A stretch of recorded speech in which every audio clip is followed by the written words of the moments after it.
Bon, maintenant qu'on a vu la dernière fois sur comment vivre et comment demeurer dans la souka, hein, tout ça est valable à condition d'avoir une souka qui est cachère.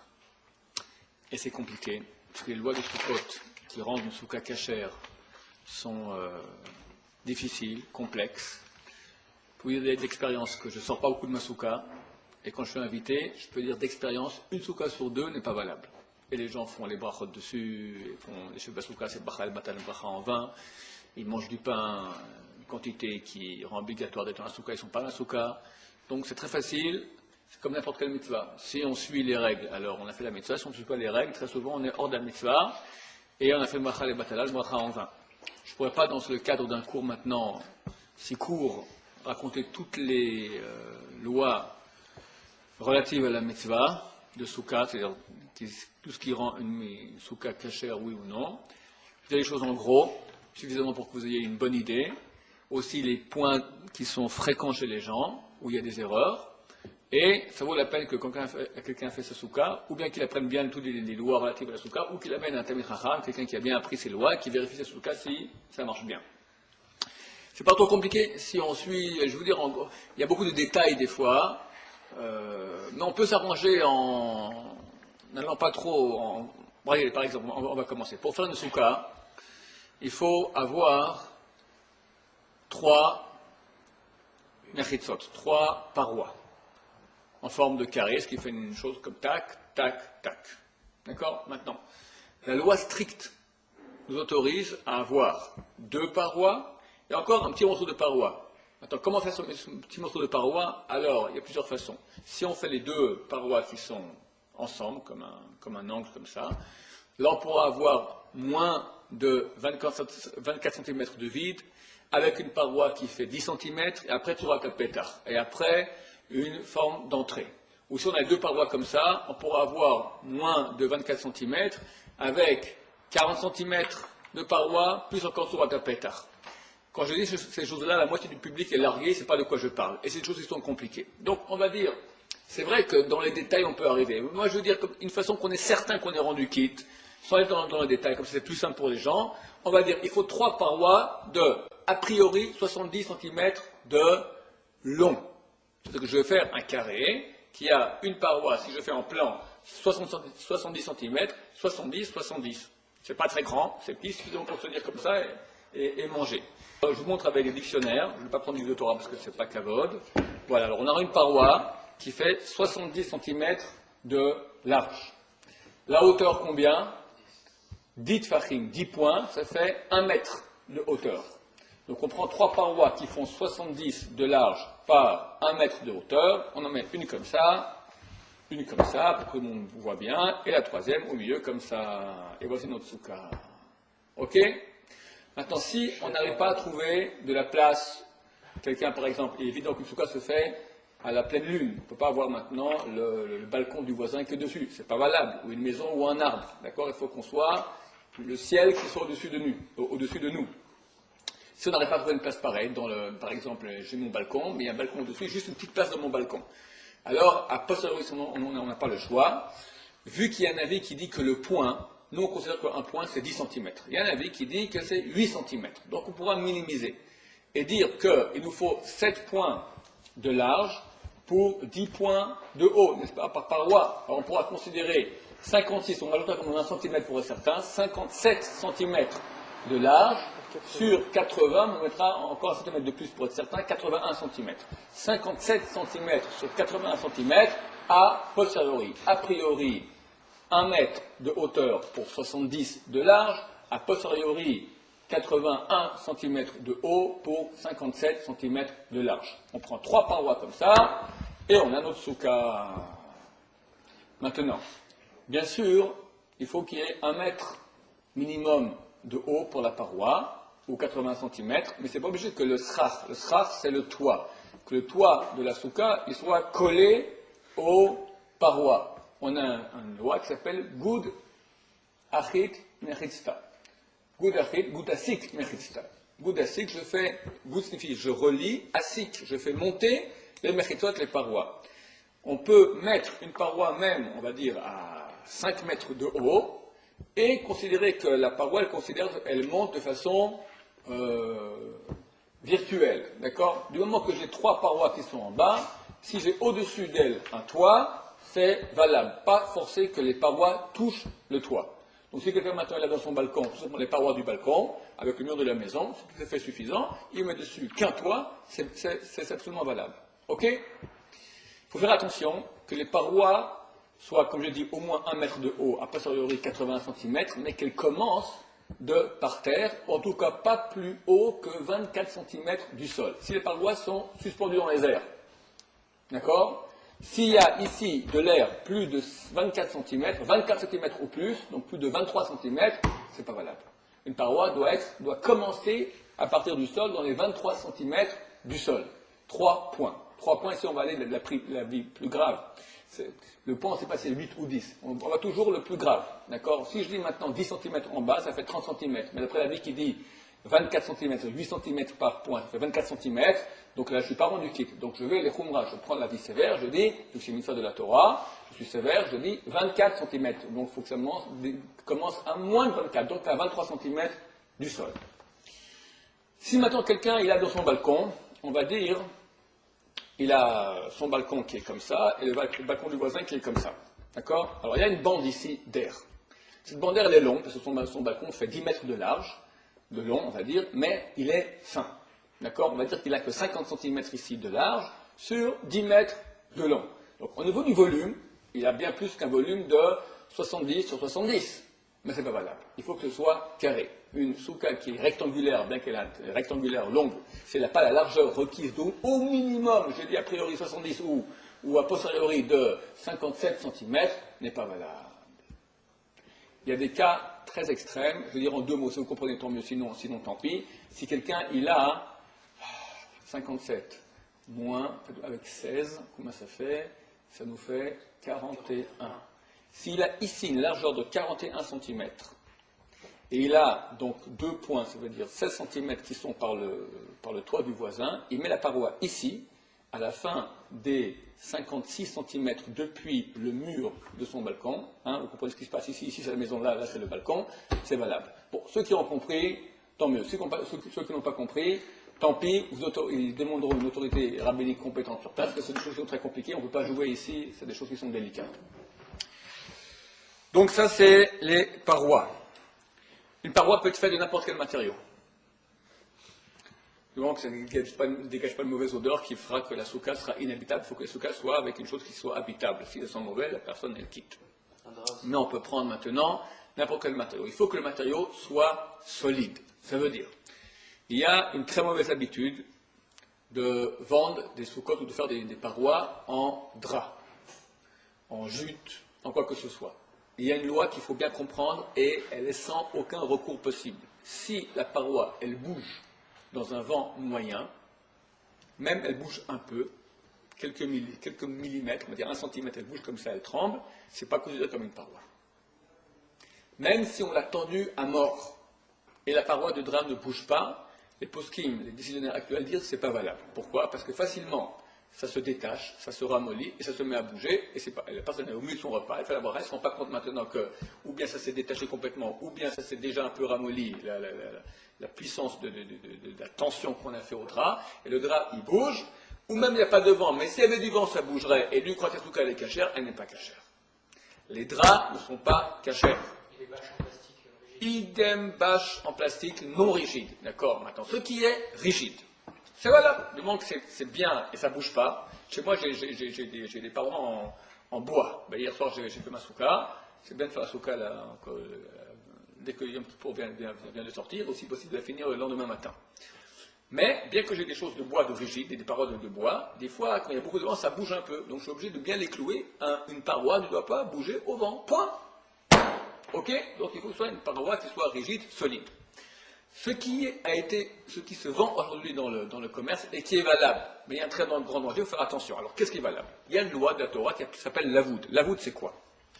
L'avoud, c'est, on considère que chaque fois qu'on a un vide entre deux pleins, on a du matériau, on va dire ici, voilà. J'ai maintenant ici, on va dire, on prend un exemple, d'accord? J'ai ici du plein, j'ai ici du plein. Si entre les deux, maintenant, il y a une distance de moins de 3 points, Un point, dans ce cas-là, on ira, la vis sévère, on dira c'est 8 cm, donc j'ai moins de 24 cm maintenant entre les deux. On considère que l'endroit, il est plein. Le vide qu'il y a ici, il est plein. La voûte signifie c'est lié. Entre le plein et le plein, vu qu'il y a une distance de moins de 24 cm, on considère dans certains égards de la halakha, pas dans tous les cas, que ça remplit. Qu'est-ce qu'on va faire? Des gens très malins ont mis sur le marché une souka qui est valable. Il faut que tu aies combien? Que tu aies 1 mètre de hauteur de ta paroi. Tu n'as pas maintenant du bois, qu'est-ce qu'ils ont fait? Ils ont créé une armature d'aluminium et ils vont tendre entre les bouts de l'armature, entre les angles, des fils. Ils vont mettre par exemple une bande. Une bande va dire de 4 cm de large, ou des fils, on va prendre même des fils. Je vais mettre un fil maintenant à 1 mètre de haut. Après, disons à 20 cm, je mets encore un fil. Encore 20 cm, je mets des fils, et comme ça, j'aurai 5 ou 6 bandes, ou 4 bandes, si on 25 ça va tout juste, d'accord, de fils, tous les 24 cm. Non, 24 ça va plus, d'accord, il faut qu'il y ait moins de 24. Tous les 20 cm, tous les 20 cm, je mets maintenant un fil. C'est valable. Bien entendu. Bien tendu, c'est valable. Il ne faut pas que ça bouge, un fil solide, d'accord? Solide. Alors, eux, ils prennent une ceinture carrément de nylon, d'accord? Solide comme ça, large. Ils font 4 sangles, de façon à ce qu'on ait chaque fois, entre chaque sangle, moins de 4 cm, c'est valable. Des gens font autrement, ils connaissent le truc, ils prennent des fils. Le problème avec les fils, c'est que d'abord, ils se détendent. Deuxièmement, c'est que tu as mis ton fil où? Le premier fil à 1 mètre. Avec le temps, il commence à faire une petite baignoire. Il descend à moins de 1 mètre. Ou bien, un gosse passe, ou bien il a touché, et toi tu es dans ta souka, tu ne te rends pas compte maintenant. C'est pas beau d'avoir des fils, donc tu as mis des draps. Le drap, il n'a aucune fonction de paroi, d'accord? C'est le fil qui fait la paroi. Mais les gens croient que le drap, la bâche fait fonction de paroi, il oublie de regarder le fil, et le fil, des fois, il y en a un qui s'est détaché, ou un qui commence à faire une baignoire. S'il y a entre deux fils plus de 24 cm ou plus, ta paroi, elle n'existe plus. Et je peux vous dire que j'ai vu dans ma vie des dizaines de soukas comme ça qui ne sont pas souls, qui ne vaut rien du tout. Pourquoi? Parce que le monsieur dans sa souka, et les fils, il y en a un qui s'est détaché, et c'est plus valable, terminé. Oui, mais c'est qu'un fil. Qu'un fil. C'est déjà toi, tu comptes pour avoir ta paroi sur le fil, donc il est important ce fil-là. Faire attention à ces choses-là. J'ai été clair un peu, c'est pas trop compliqué. Donc faire attention. On peut considérer une souka valable si on a mis des fils autour. Juste en parenthèse.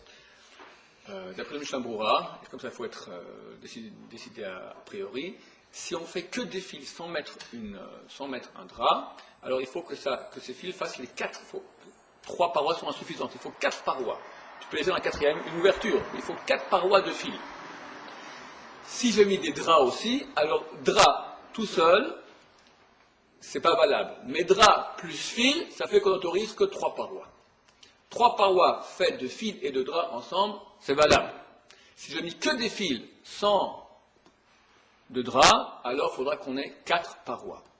Béliabat, qu'à posteriori, on pourra autoriser 3 parois de fils. Mais a priori, il faudra 4 parois de fils. Si on a mis des draps avec les fils, je répète, alors on peut avoir que 3 parois. Faire attention que les fils qu'il y ait un minimum de 23 cm, donc moins de 24 cm, entre chaque fil. Et que les fils soient bien tendus. S'ils bougent, c'est pas valable. Donc on préférera des sangles solides de plastique ou de cuir qui sont vraiment tendus de façon très très solide. Tout ça, c'est vraiment, si on n'a pas le choix, le mieux, tu t'achètes une bonne souka avec du bois comme il faut, et terminé. Ou avec les parois de ton balcon, fait en ciment, il n'y a pas de problème non plus. Question? Mais 4, ça fait seulement 80 cm, hein? Alors, tu fais le calcul. Si maintenant ton fil il est épais, Ah oui. s'il fait 6 cm par exemple, donc tu peux mettre 4 x 6, ça te fait déjà 24, tu peux avoir maintenant tous les moins de 20 cm. Sinon, tu mets des fils en conséquence. Bon, ça, concerne les parois. On va parler maintenant j'ai bien tout dit sur les parois. Ok, on va passer maintenant sur l'essentiel de la souka. Le roseau, c'est quelque chose comme origine. Une paroi faite de roseau. Ouais. Très bien, où est le problème? Si ça tient bien. Tu mets des piquets solides, tu tends tes roseaux entre, il n'y a pas de problème. Ok, maintenant, l'essentiel de la souka, ça s'appelle le srach. Le srach, c'est-à-dire le toit de la souka. Ça, c'est l'essentiel. Alors, un srach, le toit de la souka ne peut être fait que d'un matériau qui suit les 3 conditions suivantes. Végétal, une chose qui est coupée de sa source, ça veut dire pas un végétal qui est encore lié à la terre. On l'a coupé de la terre. Coupé, et une chose qui ne reçoit pas la touma, ça veut dire l'impureté. Tout ce qui est aliment, même végétal, tout ce qui est un ustensile, du moment qu'il est ustensile, par exemple, j'ai pris un violon maintenant, j'ai une planche de violon, même une partie d'ustensile inutilisable, vu qu'il fait partie avant d'un ustensile qui est utilisable, c'est avec la touma, ça reçoit la touma, c'est interdit. D'accord? Une paroi de lit, une paroi d'armoire, une porte d'armoire, toutes ces choses-là ne sont pas valables. Ce qui est valable, juste, c'est shooter clé etz. C'est quoi shooter clé etz? Alors, ça sera un ustensile de bois, mais qui n'a pas de profondeur, qui n'a pas d'endroit qu'on peut poser quelque chose dessus. D'accord? Je peux couvrir mon toit avec des manches à balai.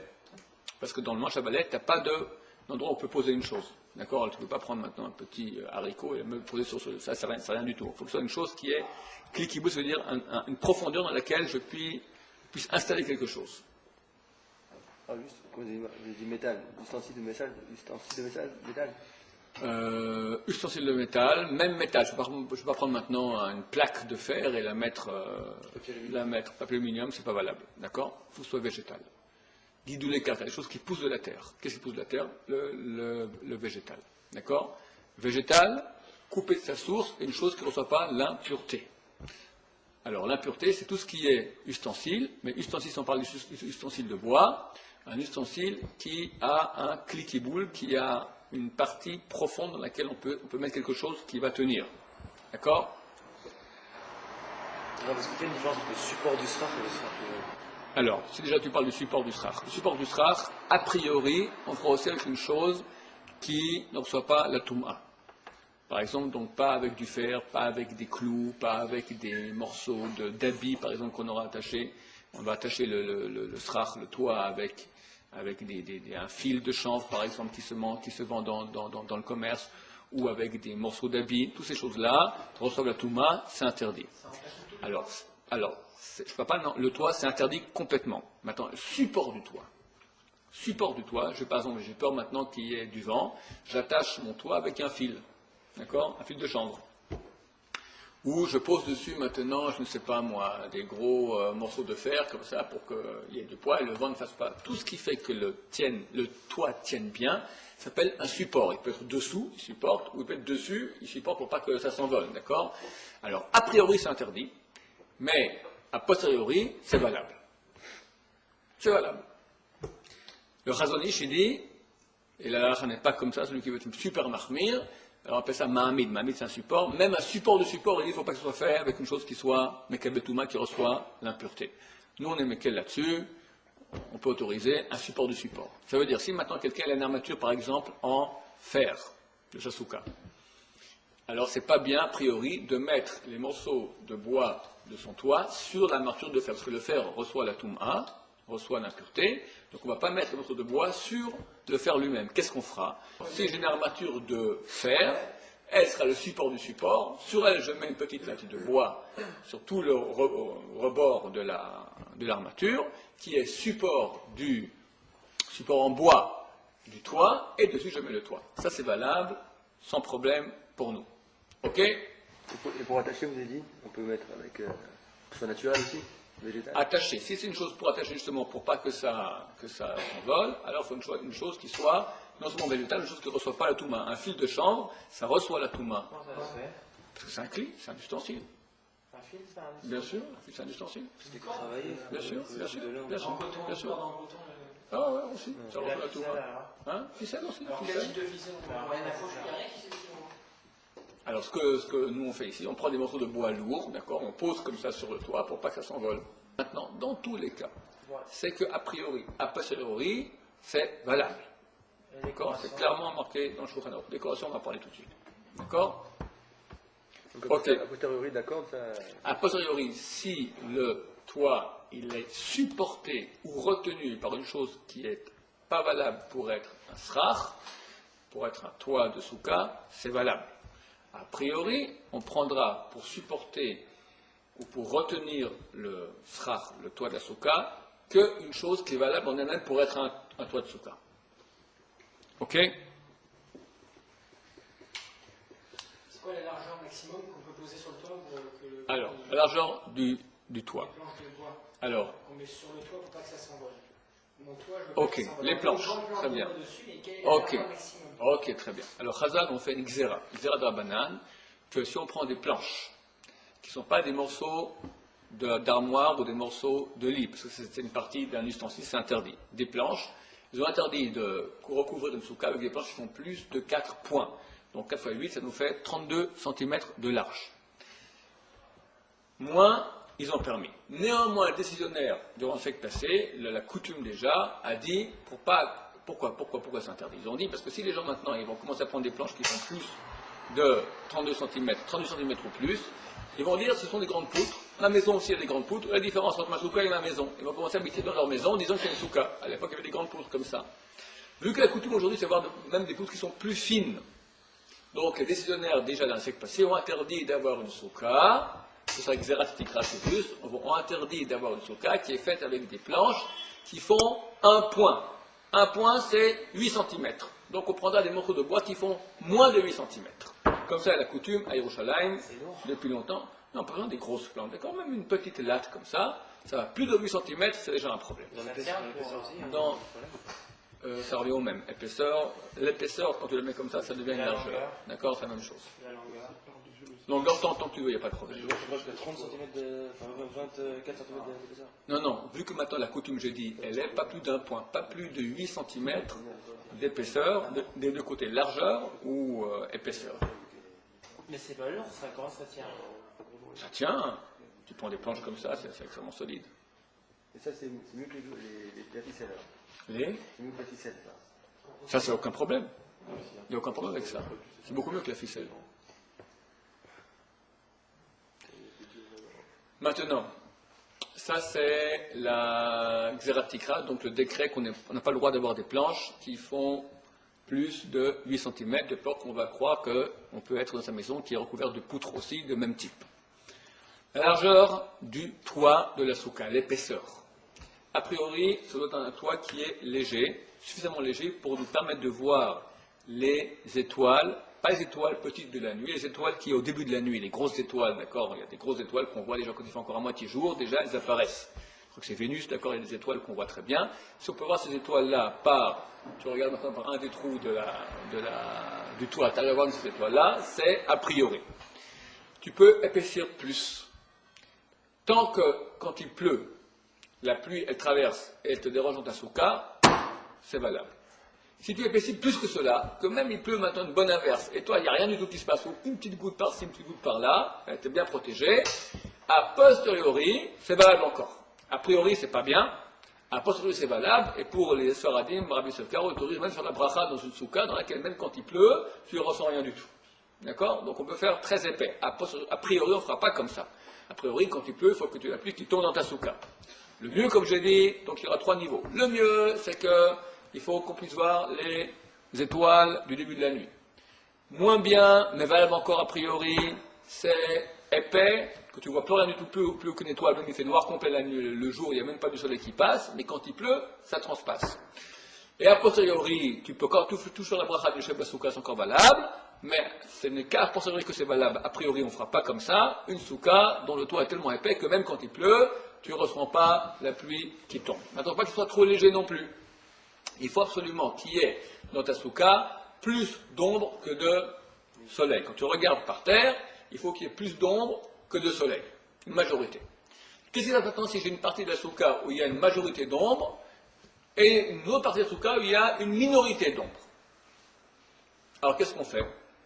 Alors seulement dans ce cas-là, où j'ai dans la majorité de la souka au niveau de on va dire j'ai 10 mètres de souka. Si sur plus de 5 mètres dans la souka, j'ai plus d'ombre.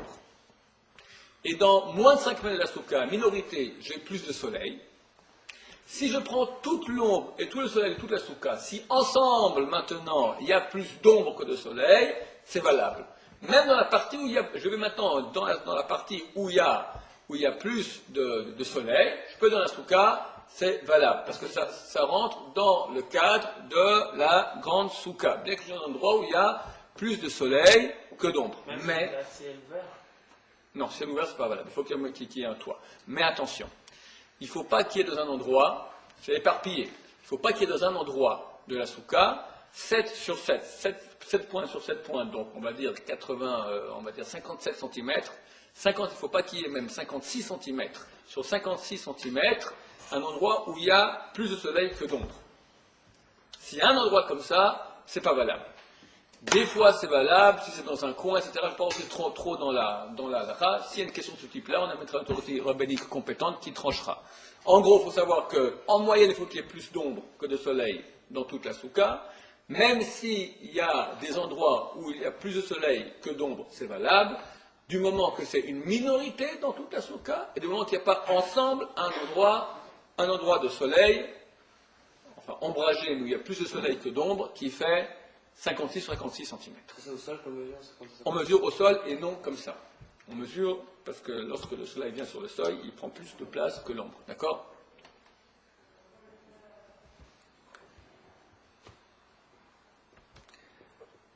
Ok. C'est marqué dans la Torah qu'on doit faire une souka. Faire. La Torah ta'aseh. Fait. Vélo minasouille et pas d'une chose qui est faite automatiquement. De là, on apprend une loi, il faut faire attention. Des fois, tu vas dans une souka, elle est entièrement cachère. Elle est tip-top comme il faut. Elle n'est pas valable. Pourquoi? Parce que tu n'as pas construite dans l'ordre qu'il faut. Il y a un ordre dans lequel on construit la souka. On met d'abord les parois et après le toit. Si on a fait le toit et après on a mis les parois, c'est pas valable. Il y a des amis qui disent que oui, en tout cas on est dans un safek, on a un doute, il se peut que la souka n'est pas valable. Donc faire attention de bien conserver l'ordre. C'est comme dans les lois de Taïd par exemple, si quelqu'un, c'est marqué qu'on doit faire le tzitzit. Là aussi, tu ne peux pas prendre un tzitzit, c'est quoi? Tu mets des tzitzit sur un habit qui a 4 coins. Tu prends un habit rond maintenant, tu prends un morceau de tissu rond, tu mets un tzitzit ici, aux 4 coins tu mets tzitzit, les coins du rond, d'accord, il n'y en a pas, mais à 4 coins opposés du rond, tu mets tzitzit, et après tu découpes, et tu fais de ce rond, tu fais un carré. Tu as un tzitzit, c'est pas valable. Il faut que tu aies un habit de 4 coins, tu as 4 coins, tu mets dessus le tzitzit. Là aussi, quand tu as des parois, tu mets dessus un toit. Mais tu mets un toit, puis après tu mets les parois dessous, c'est pas valable. Si durant la fête, quelqu'un il a fait sa souka, il a fait la souka avant la fête, tout va très bien, durant la fête, hop, tout d'un coup les parois elles tombent, boum, boum, boum, plus de parois, et le toit il est là. Est-ce que je dois maintenant enlever le toit, remettre les parois et mettre le toit après les parois? Non. Vu que j'ai fait comme il faut, donc je suis en train de réparer une chose qui a déjà été faite, on considère, vu que tu as encore le toit, si tout est tombé, il n'y a plus rien du tout, il faut refaire comme il faut. Il faut refaire les parois et après le toit. Mais si le toit est resté, les parois seulement sont tombées, tu peux remettre les parois et on ne considère pas que c'est tasselomnasouille, que c'est fait dans le mauvais ordre. C'est considéré comme une souka qui est valable. Et si par exemple je fais ma souka sur mon balcon et que je commence par construire mon sra dans le prolongement du balcon, du dessus comme ça, et que je le fais en tant que sra. Mais le Je le fais en tant que sra de ma souka et après je vais mettre fanot. Mais donc tes parois, ce sont les parois de ton balcon ou pas? Si Disons oui. Alors ça va. Donc Non, tes parois existent. Disons non, mais disons que j'ai commis l'armature comme ça. Je vais faire les fenêtres, après je vais remplir avec quelque chose, mais j'ai juste mis des piquets pour pouvoir poser mon sra dessus. J'ai pas encore fait entièrement mes fanot. Juste mis l'armature. Et t'as pas de parois? Pas encore. Non, j'ai pas de parois. C'est un problème. Mais je fais le sra en tant que sra. Non. C'est exactement ce dont je Dans parle. faut faire Si tu as fait, poser les murs avant le sra. dans tous les cas, il faut mettre les parois avant le toit. Si jamais après avoir pris le cours maintenant, tu as appris que tu as fait à l'envers, alors tu n'as pas le choix, tu enlèves ton toit et tu le remets. Tu n'es pas obligé de tout enlever, tu peux aller branche par branche. Tu enlèves la branche, tu la remets. La branche, tu la remets. D'accord? Là, c'est valable. Pour tout le toit. Pour tout le toit. À propos d'une souka qui s'est cassée durant la fête, donc on la refait. Qu'est-ce qui se passe maintenant? Quelqu'un qui veut construire sa souka pendant la fête. Il était invité 3 premiers jours chez ses beaux-parents, Elle peut en préparer sa souka durant la fête, ou bien sa femme s'engueuler avec sa mère, avec sa belle-mère, et c'est déjà une semaine après Kippour, on est déjà en plein incident diplomatique, politique et dur, donc il y a urgence de quitter la famille, et il veut rentrer chez lui, il n'y a pas de souka. Alors il peut faire une souka, on peut faire une souka durant Chol HaMoed, avec une construction, vu que c'est pour la fête, c'est permis. Et quand il rentre dans sa souka, il fera la première fois qu'il va manger dedans, il fera la bracha Shechianu. En plus de la bracha Lishev souka, il fera la bracha le Shechianu parce qu'il a la nouvelle souka qui est là. Quelqu'un qui a une souka toute l'année. Mitzvah, c'est bien a priori dans les 30 jours qu'il y a avant la fête, de l'Echadesh Vadavar, c'est-à-dire rénover une chose spécialement pour la fête. C'est de quoi rénover? Je dois prendre un petit morceau qui fait pas beaucoup, un point sur un point. Donc, on va prendre la vis vers 10 cm sur 10 cm. De toi, t'enlèves et tu remets pour la fête. Comme ça, tu as fait une nouvelle souka. Du moment que tu as rénové une chose dans cette souka-là, c'est valable. Si tu as construit ta souka dans les 30 jours avant la fête de Sukkot, donc depuis le 15 Elul, il n'y a aucun problème, parce qu'on dit que de façon naturelle, tu as fait des soukas maintenant pour la fête de Sukkot. D'accord? Il faut que la souka soit faite un minimum pour la fête de Sukkot. Normalement, j'ai dit, c'est qu'a priori. Si quelqu'un maintenant a une souka qui a été faite toute l'année pour faire dormir dedans son cheval, d'accord? Lui maintenant il dégage le cheval, il nettoie bien, ça ne sent plus mauvais, il veut dormir dedans, il a fait la mitzvah. Mais a priori, on lui dit, vu que c'est une souka qui a été faite pour ton cheval et pas pour la fête de Sukkot, alors rénove une chose dedans. Si maintenant ta souka pour toi, de l'année passée, rénove une chose dedans. Si maintenant tu as une souka que tu as construite dans les 30 jours avant la fête de Sukkot, pas besoin de rénover, on dit qu'automatiquement c'est fait pour la fête de Sukkot. A posteriori, même si tu n'as pas rénové, c'est valable aussi. Il faut rénover un mur ou il faut seulement rénover le toit? On parle que le toit. Le mur, ça n'a absolument rien. D'accord? Ok. Si maintenant quelqu'un est là au-dessus de sa souka, les fils de lessive de la voisine, qui passent au-dessus de sa souka, ou les fils électriques. Non seulement les fils de lessive, mais avec la lessive, d'accord? Tu as les draps des voisins, les couvertures, les robes, les pantalons, tout ça au-dessus de ta souka. C'est autorisé. Pourquoi? On indique qu'on ne dit pas la voûte de l'armée. On avait dit que si on avait maintenant deux choses. Il y a moins de 24 cm entre les deux, on dit que ça faisait plein. Donc là maintenant j'ai des fils d'étendage et j'ai entre chacun des fils moins de 24 cm. On peut dire maintenant que c'est comme c'est tout plein maintenant de fils de fer. Et c'est pas valable, c'est une paroi de fer. Une loi qui dit en omrim lavoud l'achmir. On ne dit pas ce digne de lavoud, qu'on rend plein la partie si c'est l'achmir pour interdire. On rend ça pour autoriser. D'accord, je t'autorise maintenant, les parois, par exemple, on avait une paroi de la souka, on met des fils comme ça, c'est valable. Pour autoriser, mais pas pour interdire. Donc, les poskim décisionnaires actuels ont autorisé, même si maintenant j'ai toute ma souka qui est au-dessus, ou chez nous par exemple, ici, ça arrive très souvent chez moi à la maison, j'ai mon balcon, je fais ma souka sur mon balcon, et j'ai des barreaux, mais les barreaux, ils font une sorte de. Ils font comme ça. D'accord? Si mon balcon est comme ça, voilà, c'est le balcon du voisin, c'est le balcon de chez moi, lui il fait ça sur sa souka ici. Attends, moi mes barreaux, ils font tac comme ça, chaque barreau. D'accord? Pour laisser un peu plus. Attends, donc il y a une sorte de bonbonnement comme ça, de 20-30 cm qui dépasse. Est-ce que lui peut dormir dessous? Il peut dormir dessous. Pourquoi? Parce qu'entre chaque barreau, c'est vrai qu'il y a moins de 24 cm, donc on pourrait dire la voûte, et c'est tout maintenant comme si c'est fermé. En omrim la voûte l'achmir. On ne dit pas la voûte que c'est lié pour interdire, simplement pour autoriser. Donc c'est valable. Par contre, si maintenant, dans ma souka, dans mon toit, j'ai, comme c'est le cas chez moi par exemple à la maison, j'ai l'appareil, on a sur le balcon, on a la climatisation, on a un bon rectangle de fer comme ça c'est pas valable pour une souka, c'est certain. Tout ce qu'il y a, chaque fois que tu auras un morceau de fer, ou des fruits, comme j'ai dit, tout ce qui est un morceau de tapis, tout ce qui est maintenant un ustensile, qui n'est pas valable pour être un toit de souka, alors il rend pasoul, il rend la souka non propre à l'utilisation de la souka. Dans quelle grandeur?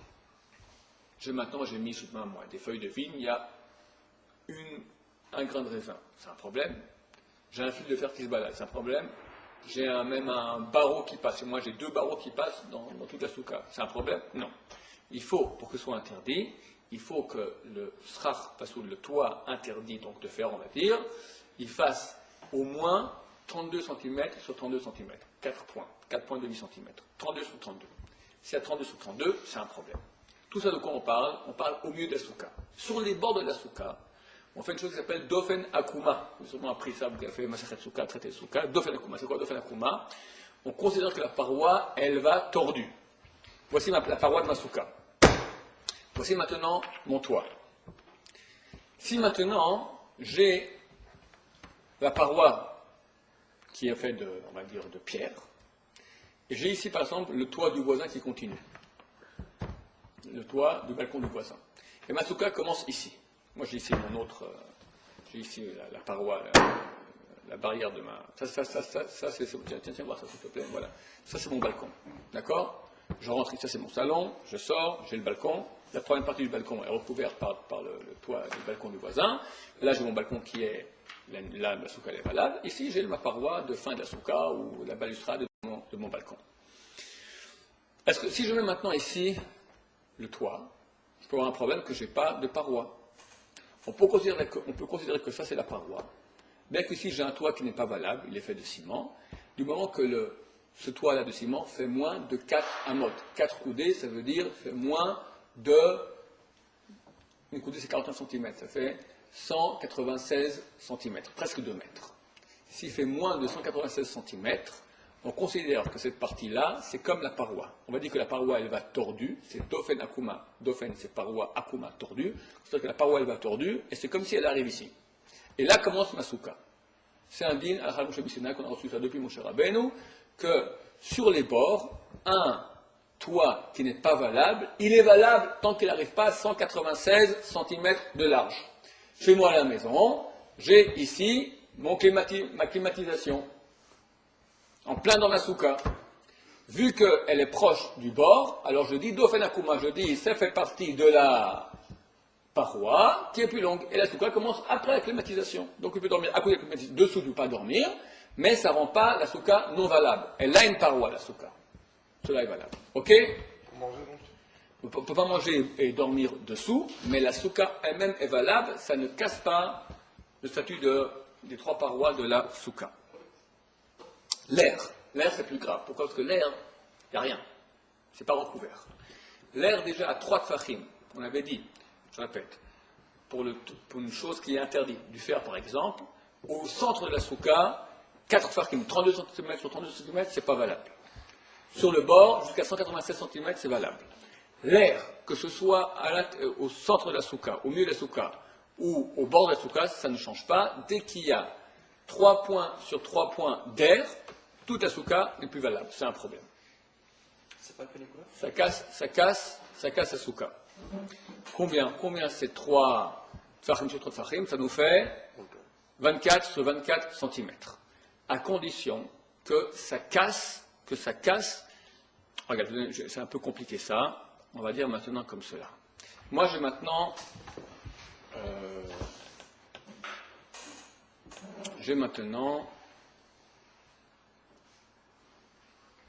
on va dire 3 parois comme ça.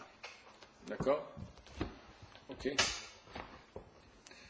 Maintenant, je mets ici de l'air.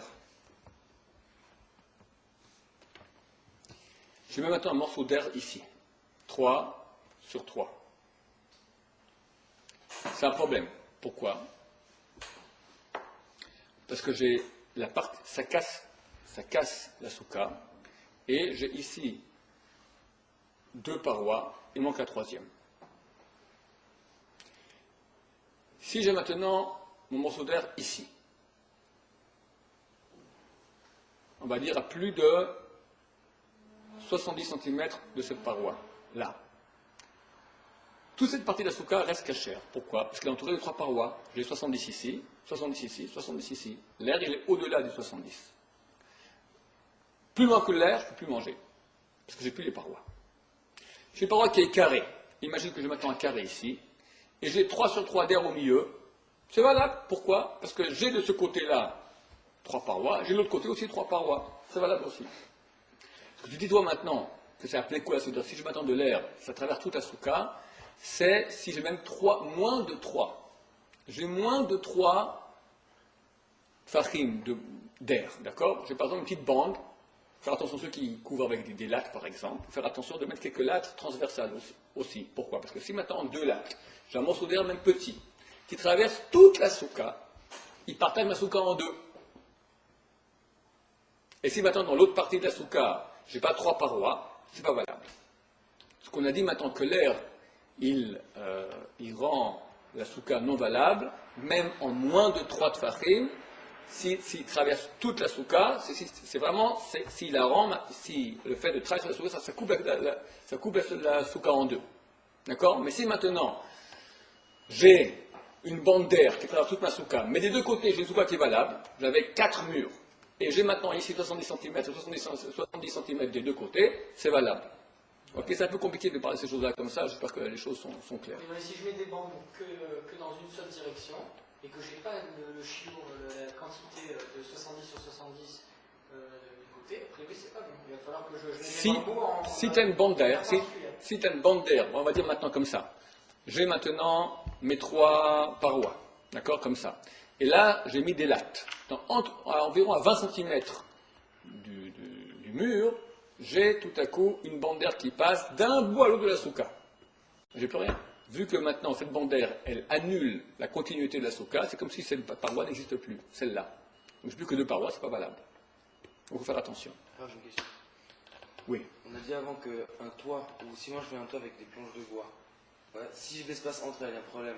Planche de bois quoi, suffisamment fine. Suffisamment fine. Oui. Disons. Oui. S'il y a de l'air entre elles, ça pose problème à cause de la séparation. C'est juste. Et s'il n'y a pas d'air du tout, alors on voit plus, la pluie passe plus, on voit Alors plus. pour ça que je l'ai dit, il faut laisser une petite séparation pour que tu aies un peu de pluie qui puisse tomber, mais si tu mets une seule latte transversale, ça va déjà, ça coupe la continuité. Donc tu mettras des lattes comme ça, et 1, 2 ou 3 lattes transversales pour que tu n'aies pas un fil d'air qui passe d'un bout à l'autre de la soukha. Ça c'est pour moins de 3 sur 3, mais si tu as un endroit qui est 3 sur 3 d'air, alors ça casse aussi. Une grande branche de palmier qui va avec ses branches sur les côtés qui coupe juste avec une... Ça va aussi, du moment que ça coupe, du moment que tu as même un petit fil. Si tu n'as pas de continuité d'air, c'est valable. Les petits trous d'air qu'il y a dans toute la soukha, il n'y a aucun problème. Tout le monde dort avec des petits trous d'air, d'accord? Il faut faire attention qu'il n'y ait pas un trou d'air, même qu'il fasse moins de 3 sur 3, aussi grand que nos têtes. Il ne rend pas la soukha impropre, parce que la soukha reste cachée, mais dormir, mettre ma tête dessous, sous l'air, ça ne va pas. D'accord? C'est marqué, comme ça dit Loran, ou le Ritzvah est comme ça, ou de la tête, ou du corps. D'accord? Si j'ai un morceau d'air, un tout petit bébé, un petit enfant, d'accord? Un corps, d'accord, sous l'air, ou une tête sous l'air, un robe de corps, une majorité de corps, ou une tête sous l'air, c'est pas valable pour dormir. Ça ne rend pas la soukha non valable. Par exemple, j'ai un morceau d'air qui fait 2 points sur 10 points. D'accord? C'est beaucoup. 2 points, ça fait 20 cm. Sur 10 points, ça fait sur 1 mètre. 20 cm sur 1 mètre, je dors dessous, c'est un problème. Parce que c'est robot, ça prend la majorité de mon corps. Mais on ne peut pas dire que ça ne rend pas sous la soukha. Ça rend la soukha non valable. Parce que je n'ai pas la quantité d'air de 3 sur 3. Pour rendre la soukha non valable, il faut ou 3 sur 3, ou un filet discontinu, un filet continu d'air, qui rend impropre la soukha. Voilà, ça c'est pour l'air. C'est dit 3 sur 3 au milieu, ça ne rendait pas la soukha tout l'air. Juste on en fait une discussion. 3 sur 3, si ça casse la soukha. Si ça casse les parois de la soukha. Si c'est au niveau, si c'est collé ici. Si c'est là, c'est pas valable. Il faut que ce soit 70 cm plus éloigné. Après, c'est un problème aussi. Ok, on continue. On va passer maintenant à les lois concernant les décorations de la soukha. On finira avec cela. Les décorations de la soukha reçoivent une sainteté de soukha comme la soukha elle-même. Décoration, c'est même aussi les tapis que je mets dedans, les draps que je mets dedans pour décorer, et les fruits que je mets, les banderoles que je mets, les feux de rabadine que je mets, tout cela que je mets dans la soukha, reçoit, lorsque rentre la fête le vendredi soir, reçoit un statut de sainteté comme le reste de la soukha. Donc il est interdit d'utiliser à quoi que ce soit durant tous les 7 jours à l'étranger, tous les 8 jours de Sukkot. Même si une décoration est tombée, je ne peux pas la mettre à la poubelle. Je la mets de côté dans un endroit, elle est sainte. Après la fête, elle revient à son statut normal, je peux la jeter, je peux faire ce que j'en veux. Qui sert à accrocher les décorations scotch, clous, punaises. aussi, ça fait partie. Tout cela fait partie de la souka. D'accord? Il y a une combine. Je peux dire avant que la fête rentre, et bien avant que la fête rentre, dès que la fête est rentrée, c'est trop tard, donc avant le coucher du soleil, je dois dire, je pose la condition que je peux utiliser tout ce que je veux comme décoration de la souka quand je voudrais. Quand tu dis ça, alors ça empêche la sainteté de venir. Sur les décorations, sur la souka elle-même, tu ne peux pas. Pourquoi? Parce que la souka elle-même, tu ne peux pas l'utiliser quand tu veux. Parce que durant toute la fête, tu ne peux pas utiliser la souka. Si quelqu'un il prend un morceau de branche de souka durant Yom Tov, il casse la souka. Casser une souka durant Yom Tov, c'est interdit. Donc de façon automatique, que tu veuilles ou non, la souka en elle-même, elle devient sainte.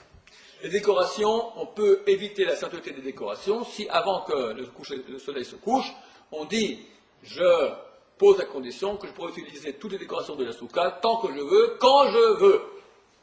Dès que tu dis cela, c'est valable. Tu as une grappe de raisin qui est tombée, tu peux maintenant la manger.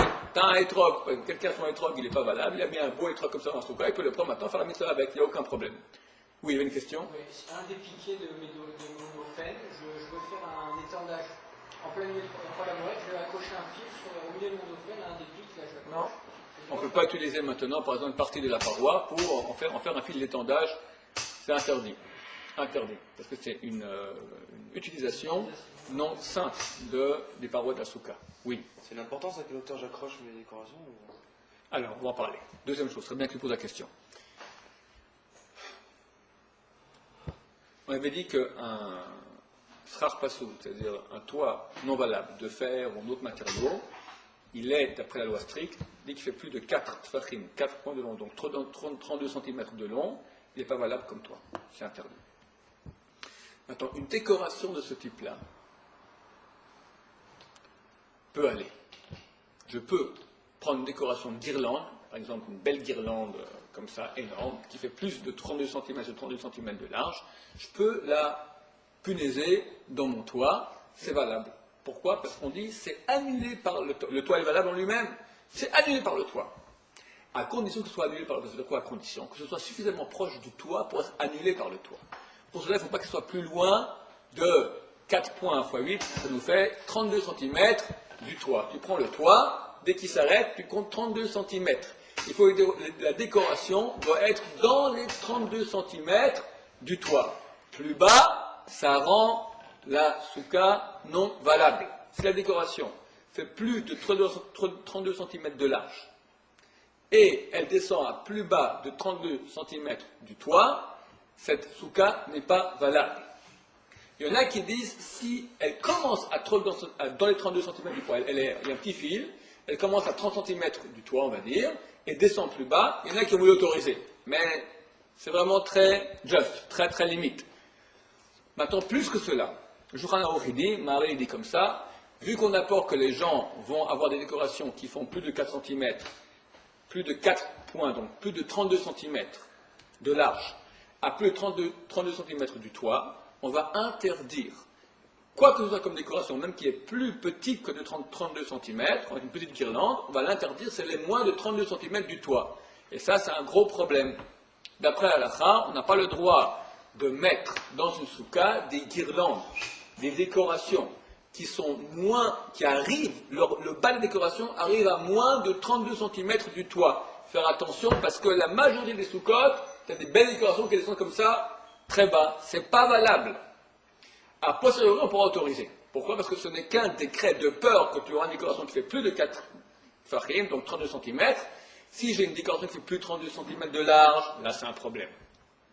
On pourra autoriser just en disant si c'était suspendu plus haut des 32 cm. Mais si c'est suspendu plus bas de 32 cm, et tu as une belle guirlande comme ça, épaisse, qui a plus de matière que de vide, qui fait plus de 32 cm de large, et qui a suspendu à plus de 32 cm du toit, là c'est un gros problème.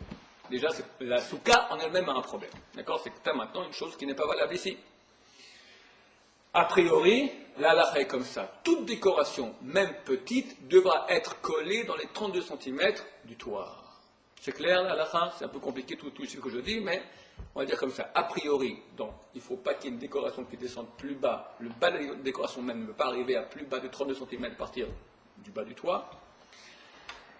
A posteriori, on pourra autoriser, mais si la décoration en elle-même fait plus de 32 cm de large, et la majorité de matériaux pour une minorité d'air, et qu'elle commence à moins de 32 cm du toit, dans tout ce cas-là, ça rend la souka. C'est comme si maintenant j'ai recouvert la souka d'une partie qui n'est pas valable, et donc, à certains égards, ça peut interdire la souka. C'est quoi le dit maintenant si je veux suspendre un lustre? C'est pas une décoration, c'est une décoration.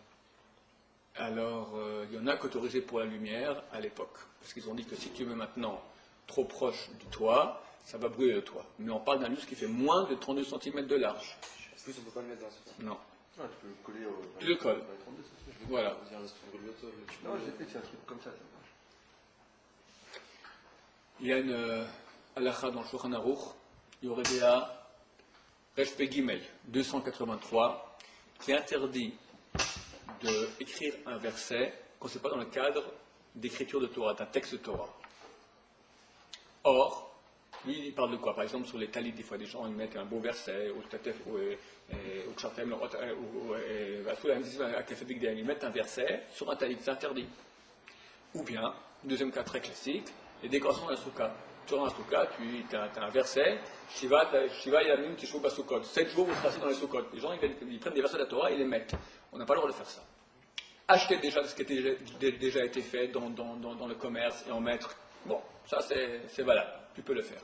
Mais a priori, aller écrire toi-même un verset pour le mettre dans un soukha, c'est interdit. Attention aux enfants qui font des décorations de ce type-là, c'est interdit. D'autant plus que, ça c'est pour les gens mariés, si quelqu'un a une soukha privée dans laquelle il peut avoir une relation sexuelle avec sa femme, on n'a pas le droit d'une relation sexuelle en face des versets de Torah. Tu peux avoir la face d'une photo de rabbin dans ta chambre, ça ne dérange personne, parce que le rabbin c'est rien, c'est des ombres et des lumières, une photo, d'accord? Mais un verset de Torah, tu n'as pas le droit, ni un livre de Torah, d'accord? Donc celui qui va dans la relation avec sa femme dans la soukha, dans les cas de la pudeur, c'est permis. Faire attention qu'il n'y ait pas de verset dans la soukha. Aller écrire un verset dans la soukha, de toute façon, c'est interdit. Que si on achète dans le commerce, on pourra mettre, mais dans ce cas-là, il n'y aura pas de relation avec sa femme dans la soukha. Les parois ainsi que le toit de la soukha sont saints. Après la fête de Sukkot, ils perdent leur sainteté, mais ils sont quand même considérés comme une chose qui avait la sainteté. On ne peut pas utiliser de façon maintenant malpropre. Jeter ça avec les ordures qui sentent mauvais. Ou marcher dessus. On ne peut pas marcher sur un toit de soukha. Et les gens ne font pas attention à cela, c'est une halakha qui est clairement écrite. On doit considérer cela avec un minimum de sainteté. C'est un statut comme les fils de tzitzit qui sont plus sur le tzitzit. D'accord? Un fil de tzitzit que tu as enlevé maintenant. Il n'y a plus de mitzvah avec ça. Mais vu que ça, c'était avant un agent de mitzvah, il faut un minimum de kavod.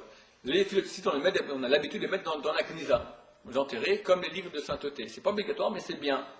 Là aussi, qu'est-ce qu'on fera du toit de la soukha? Si on peut le brûler, c'est bien. On peut le jeter aussi, mais pas le jeter avec en même temps que les ordures, d'accord? Tu mets ça, ou bien tu entoures ça d'une bâche de plastique, tu mets comme ça dans les ordures, ou à notre place différente des ordures, que ce ne soit pas mélangé aux ordures. C'est une certaine sainteté. Oui. Les photos, par exemple, des photos de rabbinim qu'on a à la maison, qu'on ne veut plus garder, on peut le mettre à l'église, on peut jeter. Tu peux jeter sans problème. Une photo, ça n'a aucune sainteté en elle-même. Mais attention au verset qu'il y a dessous. D'accord? C'est des versets, des fois c'est marqué, tes yeux verront ton rab. D'accord? Un verset comme ça, c'est un verset de la Torah. Tu peux pas. Un verset au complet aussi, ou même si c'est une partie du verset. Même partie du verset, il faut faire attention.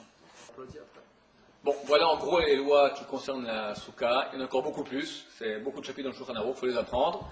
C'est en gros pour, on va dire, on élimine déjà beaucoup des gros problèmes. Il faut rappeler, comme j'ai dit, Damnat Amid Chacham, quelqu'un qui connaît bien sa halachot, qui a vérifié vos soukha qu'elle soit cachère, une fois dans la vie, comme ça on sait que toujours on la fait bien chez soi à la maison.